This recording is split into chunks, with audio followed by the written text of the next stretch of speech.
在那河畔做那个杯，我首先一杯，品着你的美。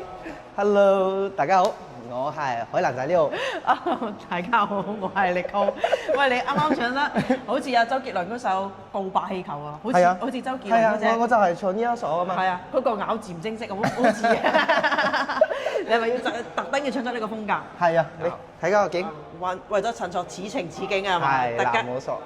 呢個獻唱一首，我哋而家咧今日就係好開心啊！嚟到我哋嘅中山社旗啦，跟住體驗一把家門口就係遊樂場係一種咩嘅居驗感受咧？係啦。咁我哋見到啦，身後咧就係我哋呢個華僑城嘅歡樂海岸，已經係正式開通運營咗，係啦，可以見到啦。機動遊戲啊、過山車啊，同埋大草坪嗰度咧，都會有啲好似weekend 佢哋會有嗰啲露營嘅，喺嗰度玩啊、飲下食啊。咁啊，前面咧嗰個濕地公園咧，就全部都已經係做好晒㗎啦。景觀咧亦都係非常之靚仔。咁我哋轉個鏡頭咧，睇到呢邊，我哋而家咧係佢新嘅售樓部嘅2樓位置。跟住呢度就有個咖啡室啦、coffee shop 啦，有香山書店啦，有間西餐廳喺呢邊嘅。咁轉過嚟呢邊咧，就係佢呢個香山外街。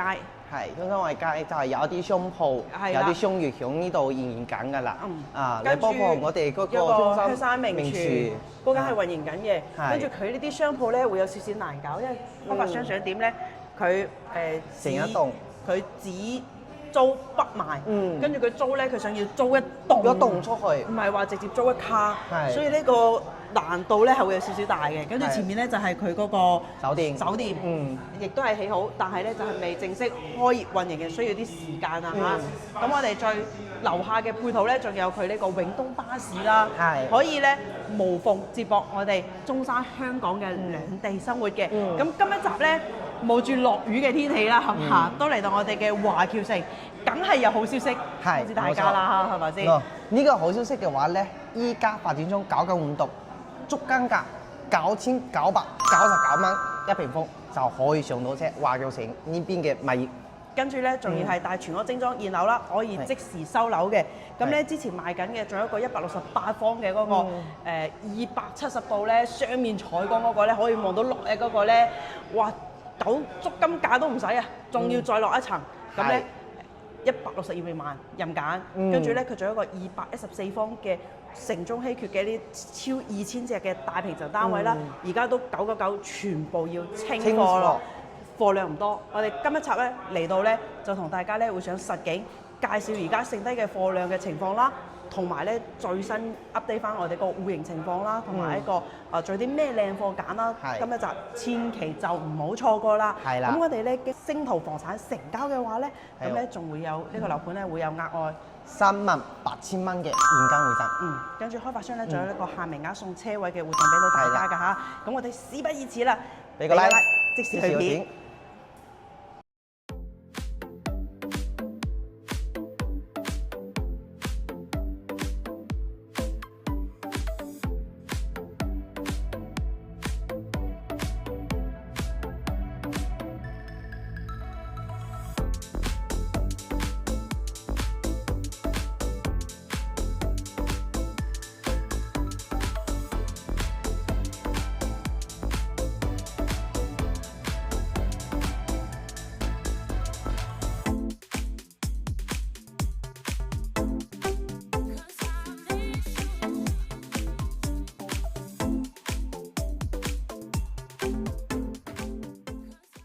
想了解更多樓盤資訊同優惠，歡迎通過以下方式聯繫力高。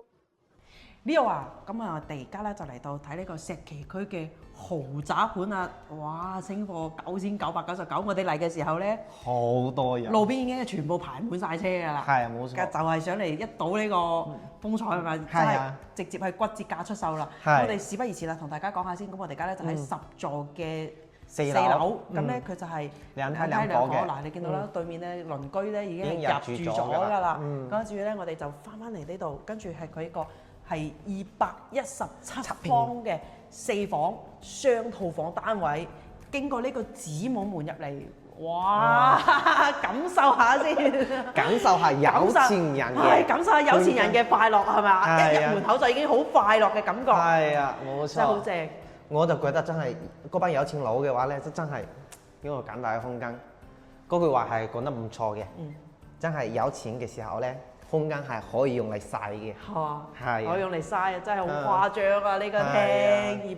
咁如果咧你話呢個2000尺嘅純住宅單位，仲要一手樓咧，其實咧喺市區都係比較少有嘅，即係3代宅嚟講啊嚇。咁而家嘅4代宅啦，可能嘅戶型會做得更加極致啦。係。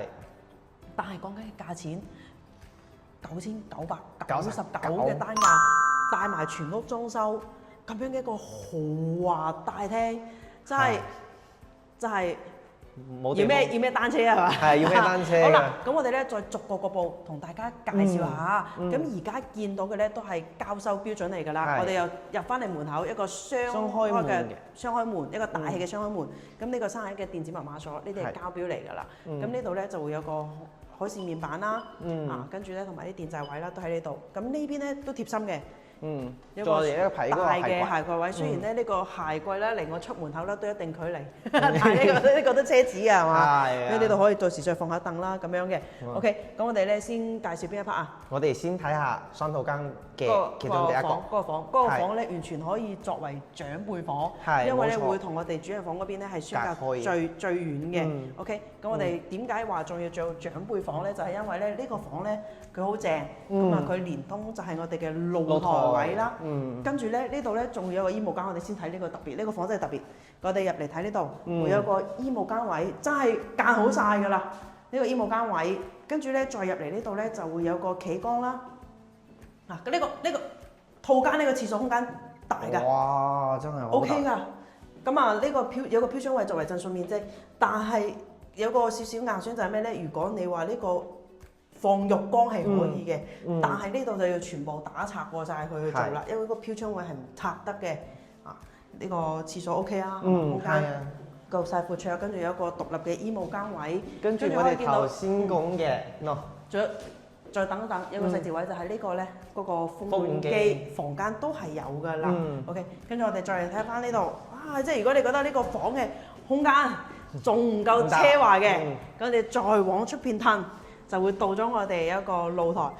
你係咪帶咗電子尺啊？呢度有，準備好功記啦，做咗功課。咁我哋實測下呢個露台。我哋平時咧7米長露台就已經係嘩嘩聲㗎，呢個咧。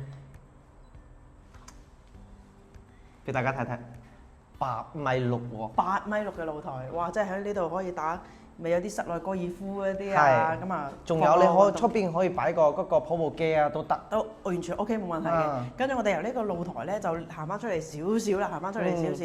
咁我哋望翻呢個咧係一個南向嘅單位。係，呢個係朝東南嘅。你有冇 check 過？ check 過。真㗎？真嘅。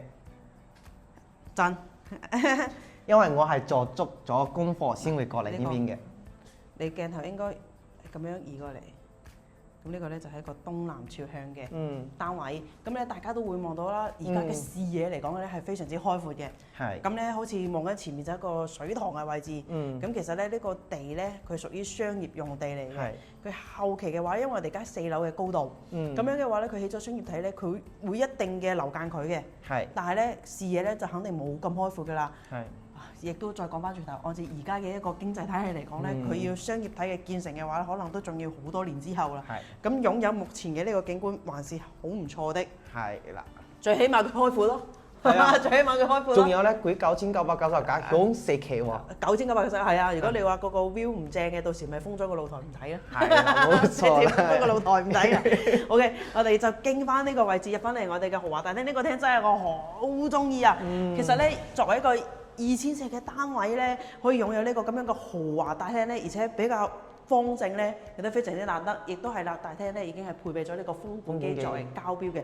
而家見到包括啦，佢地磚啦，呢個就係60乘米2嘅一個大磚啦。係啦。可以實測下呢個開間有幾多？好。睇下夠唔夠呢個豪華。我哋喺現場感受咧，真係好正嘅。呢個廳係我好中意咯。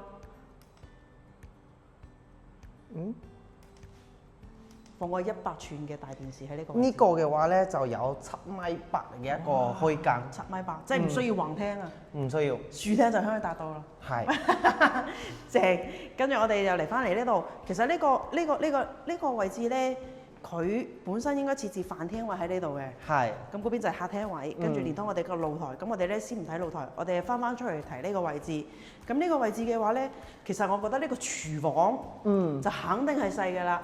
係啊，佢到時改造嘅話咧，我覺得可以砌到翻出嚟呢度。係做一個中島台。或者做一個中島台，做一個 open kitchen 去釋放翻呢個呢個廚房嘅空間，因為我餐台唔會放呢度啊嘛。肯定會啦。我餐同埋我嗰個冰箱就首先要放出嚟啦，所以我冰箱就直接成個攤出嚟，咁就歸一啲係嘛？呢個位我唔會用噶啦嘛。OK，我哋睇翻呢個廚房都係要循例同大家睇下啦。咁佢而家交收標準嘅話咧廚房新建圖。廚房新建圖呢個做圖嘅話咧，一正常嘅話咧係要裝咗嗰個天然氣之後，佢先幫你安裝嘅。再裝翻，咁呢個咧就係消毒櫃嘅一個交收標準嚟㗎嚇。反而儲物空間都 OK 嘅。咁我哋咧呢邊咧就係嗰邊南向嘅，自然嗰邊就係北向啦。就可以望到我哋內園景。咁4樓嘅高度咧，啱啱望到嗰個柱嘅個頂嘅位置咧，其實都幾舒服嘅。咁就一個雙星盤嘅一個洗菜盤嘅一個位置。咁呢個粗菜台 U 字型都 OK 嘅，都夠用嘅。其實我覺得廚房咧真係 U 字型先夠用啊，因為點解咧？又放下砧板啊，又放下微波爐啊，又放下嗰個電飯煲啊、煲湯啊、啱湯各樣嘅係嘛？所以咧個廚房放嘢嘅空間還是要大啲。跟住呢個正嘅點就係咩咧？可以滿足我哋豪宅嘅一個標配要求啦，就係要南北對流啦，係嘛？係啦。仲有個南北對流雙露台，大家見到呢塊玻璃係爆咗嘅。咁到時咧收樓開發商咧要安排換翻呢兩塊玻璃先得㗎，因為我未收手之前都係開發商嘅問題。係呢個都係現樓嘅好處。但依家現場咧有咩問題嘅話咧，你即時可以同發展商嗰邊去報修，到時發展商幫你執好咗之後咧，你再收樓。保修期嘅。咁而家見到嘅呢個裝修，其實華僑城佢最大嘅賣點係佢嘅選址同埋佢嘅配套。並非佢嘅交標喎，佢講。如果你話咧按照目測咧，呢個交標咧，其實手工你如果現場睇嘅話咧，你會感受到其實真係麻麻地嘅啫。但係9999再同我哋9999，呢個缺點係要咩單車啊係嘛？開摩托車都得㗎嘛係嘛？咁啊又可以接受咁樣咯。跟住嗱呢個咧生活露台咧都好正喎。係。哇！呢個生活露台已經係大過我屋企嗰個主觀露台啊。係啊。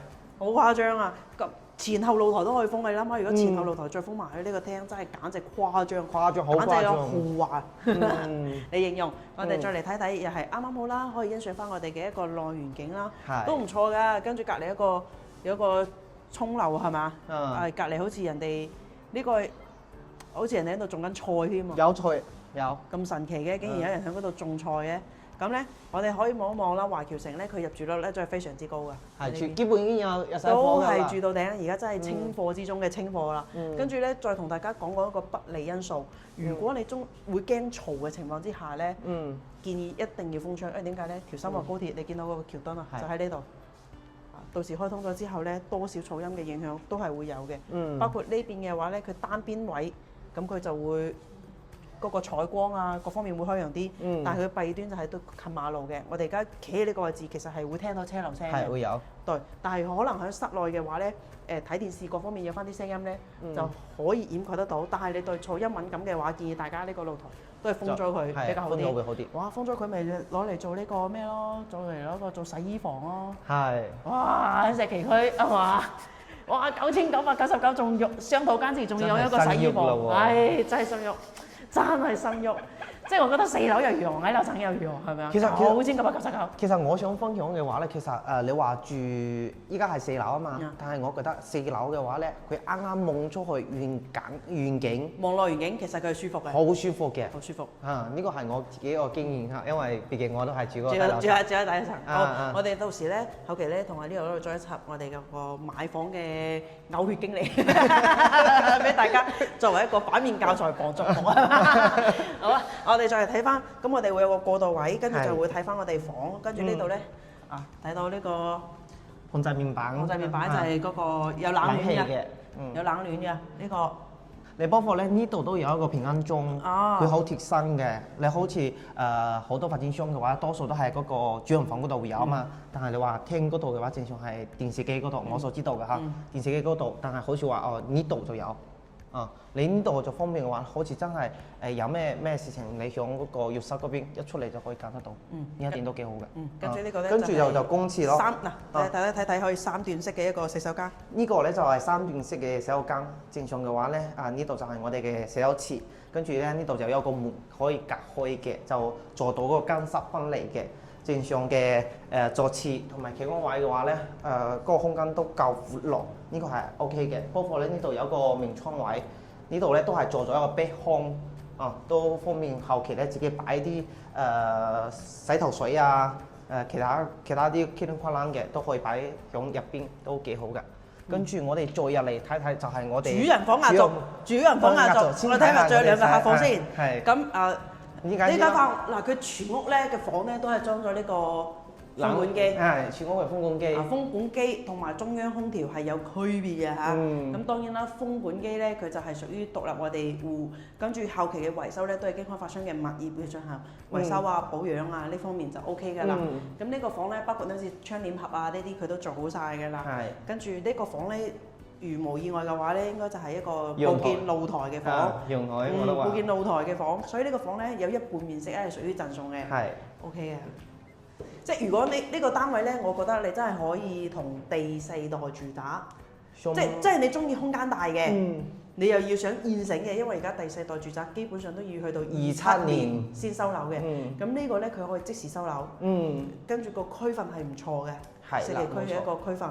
你包括佢整體一個使用空間嘅話咧，其實我覺得可以同第4大住宅可以媲美，媲美得到㗎啦。係啦，可以作一個對比俾大家多一個選擇啦。最緊要佢個銀碼咧都係正嘅。咁我哋再一陣間咧會同大家分享嗰個價錢啊嚇。跟住呢間房咧會睇到我哋更加多嘅一個園林景，真係幾靚啊個 OK 㗎，我覺得真係。仲有咧華僑城咧一個好處就係佢嘅樓間距咧相對都係比較闊綽嘅。係。最高嘅即係最闊嘅咧都可以達到過百米嘅樓間距咯。咁呢個咧係會相對窄少少，但係啱啱好就係呢個空間望出去啦，包括呢個空間望出去啦，都係相對闊綽嘅，所以整體嘅觀感還是很不錯的。係。跟住我哋再嚟睇呢個房。哇！睇到攝影師都激動埋，大家手頭一震，哇！好激動。我哋再嚟睇翻呢間房，呢間房咧就啱啱嗰個長啲，呢個咧就寬啲。咁我覺得對房間要闊綽嘅呢個要求嘅話咧，可能呢個咧就滿足唔到，但係佢個廳真係好豪華。我哋再嚟睇翻呢個房。咁呢個房嘅話咧，又係望向出邊啦。咁其實就西區嗰邊啊。係啦，離我哋嘅馬路咧，其實都會有一段距離嘅。但係呢兩個房咧，其實咧都會比較接近呢個深澳高鐵嘅一個情況。如果後期真係做一面大嘅話咧，我建議大家將呢啲玻璃咧，呢啲房間玻璃可以再換一換佢，換成你嗰個隔音玻璃。3層。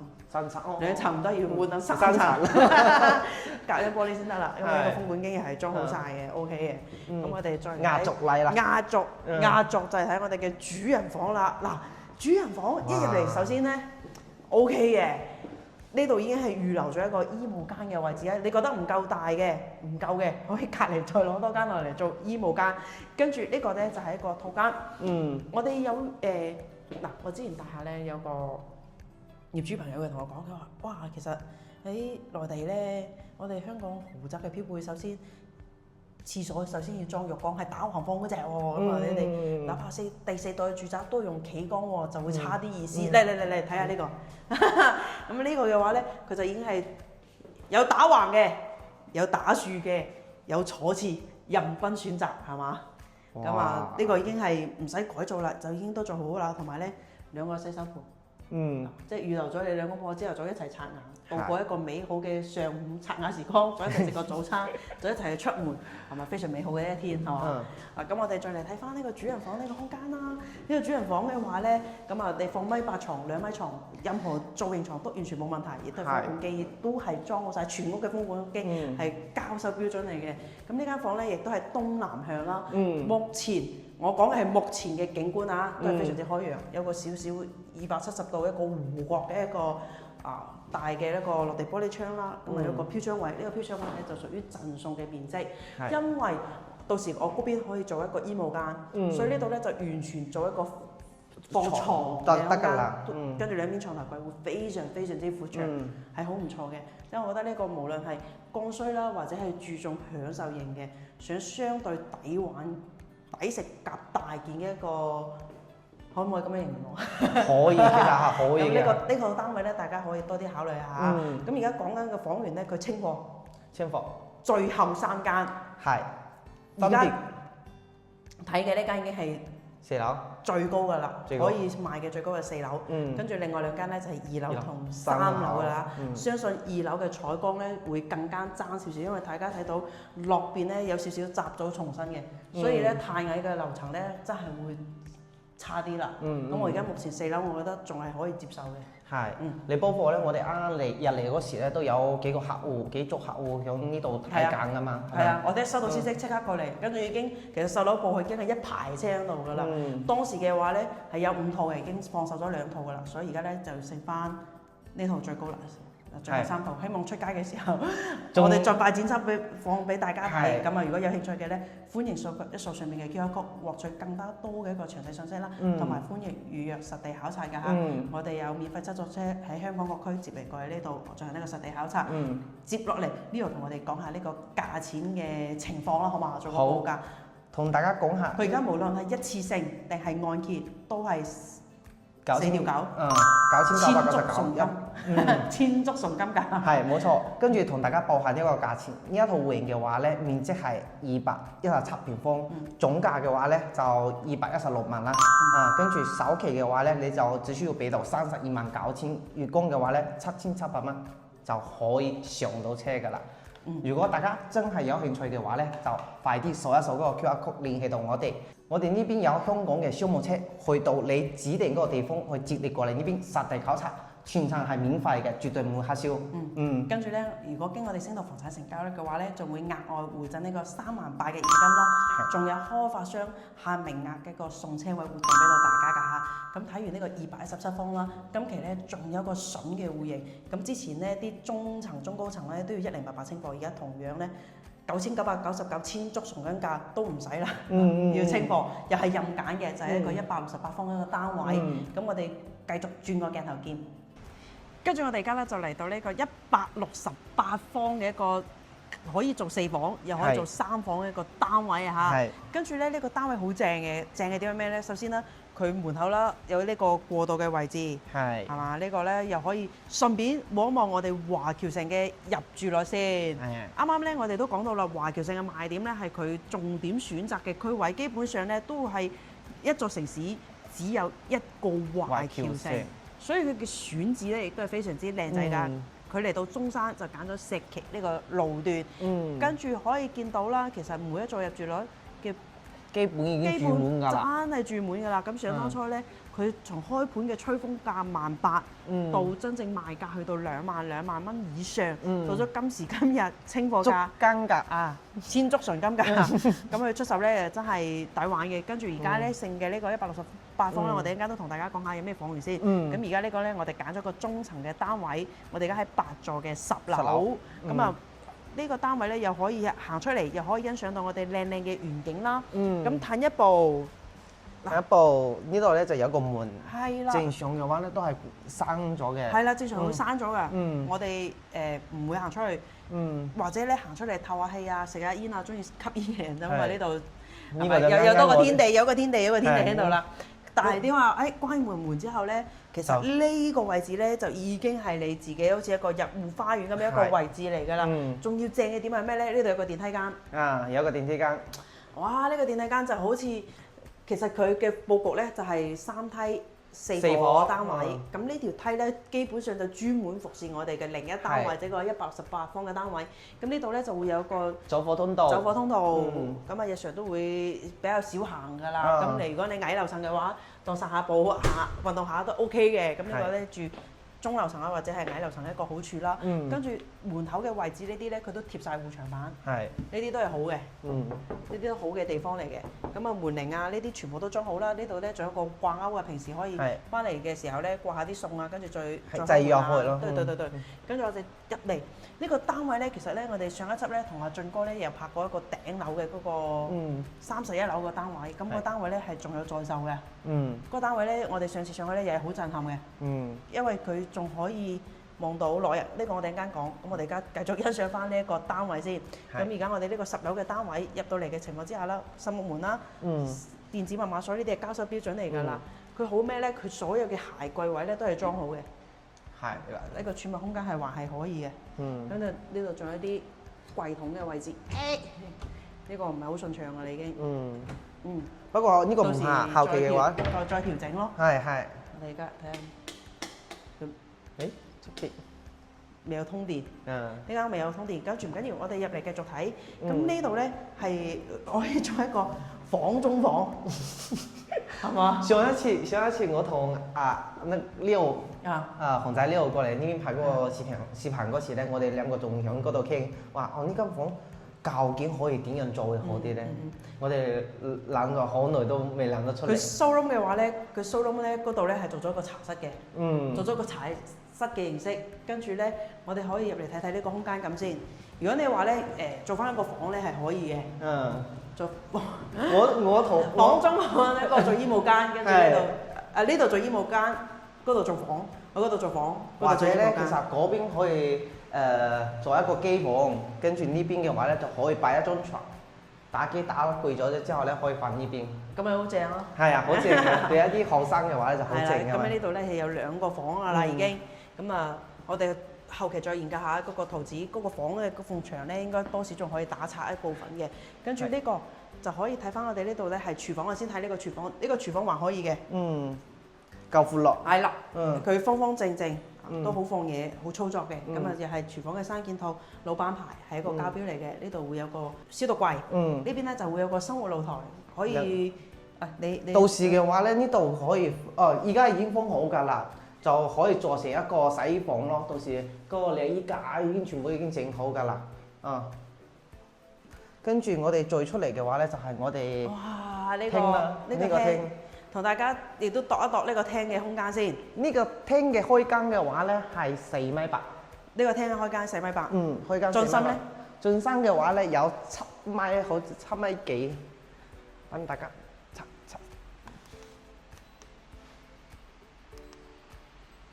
8米，有成8米。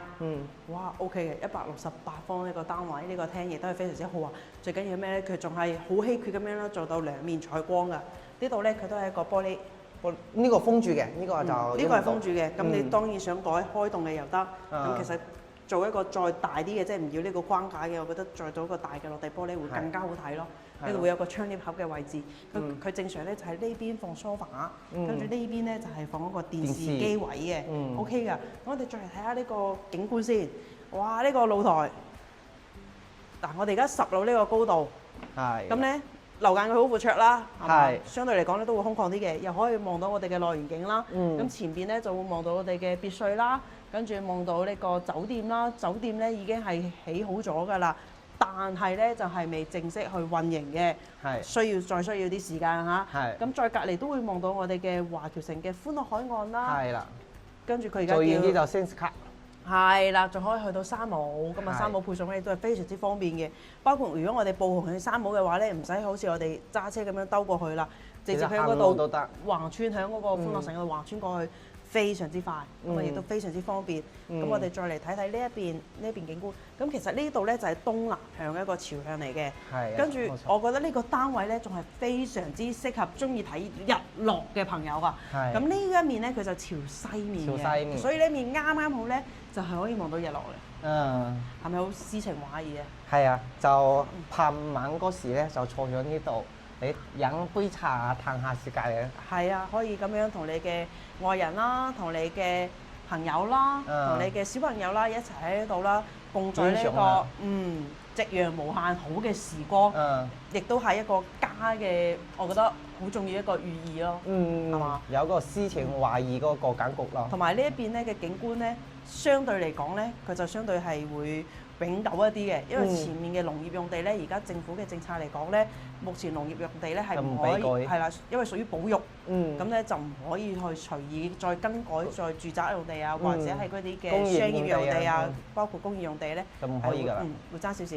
咁呢邊咧，大家都會見到呢度會更加睇得清楚呢個深澳高鐵個位置嗰個位置。嗯正常嚟講嘅話咧，佢橫跨嘅呢個市區位咧，到時都會有相對嘅隔一面啊嚇。嗯咁可以的話咧，條件話去，我覺得最好都係做翻呢個封咗呢個露台。嗯，咁呢個露台再封埋佢一個廳咧，就超正超好用啦，超大㗎啦，真係好豪華咁啊！喺呢度做下運動都得啊，係做瑜伽，做瑜伽，咩做而家 OK 㗎，你波貨踩單車，嗯係喎，可以喺嗰度一邊踩單車一邊睇日落。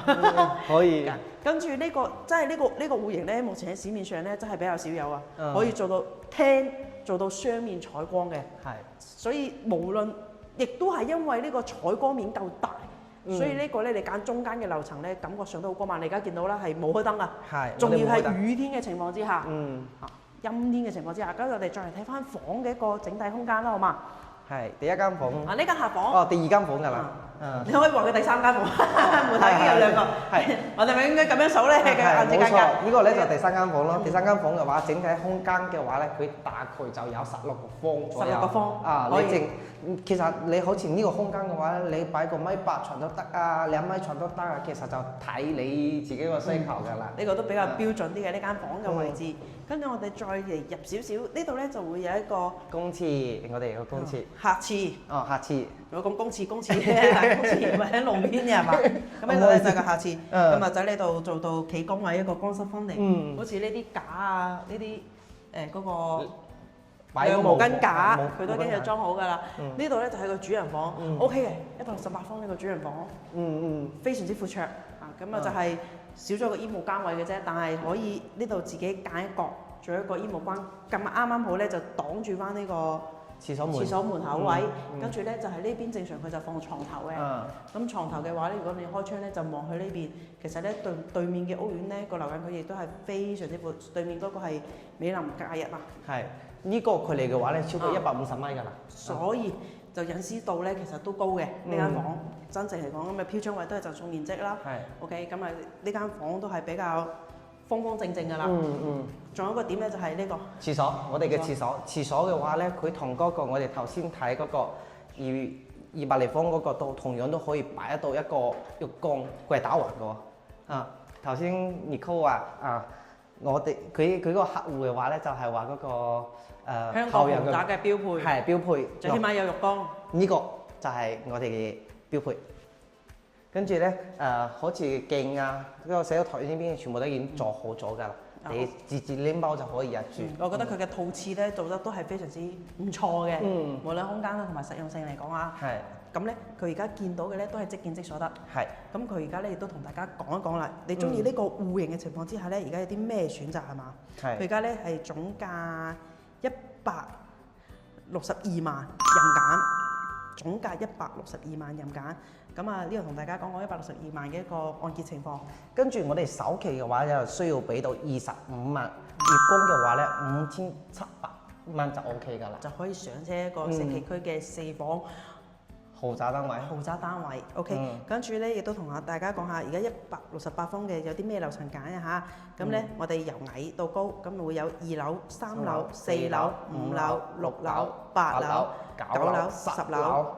跟住仲有一套，仲有一套頂樓嘥樓，咁我之前同總監咧亦都拍過嘅，想了解下咧嗰度嘥樓都好正，個景觀真係好正好正，咁咧大家都可以翻睇上一集嘅片，再進行呢個10樓咧進行一個對比㗎嚇。咁我哋咧亦都會有商務7座遮啦，接你嚟實地考察嘅，歡迎掃一掃上面嘅 QR code 啦，或者直接致電俾你 call 咧，咁我哋咧就會同你做好晒安排啦，包括同你做一個樓盤嘅對比啦，同埋咧後續咧會辦理各種證件啦，我哋都係一條龍服務嘅，包括啦買家私電器啊，我哋都係一條龍服務，俾到大家嘅。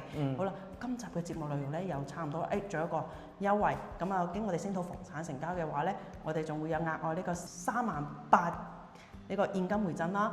開發商呢邊咧仲有一個限名額嘅送車位俾到大家嘅。好啦，今集嘅節目內容又真係差唔多啦。最後記得俾個 like 同埋 share 啦，關注我哋嘅 channel。咁下一集咧有精彩嘅節目內容，你就一定會錯過啦。我哋今集係咁先，下集再見，拜拜。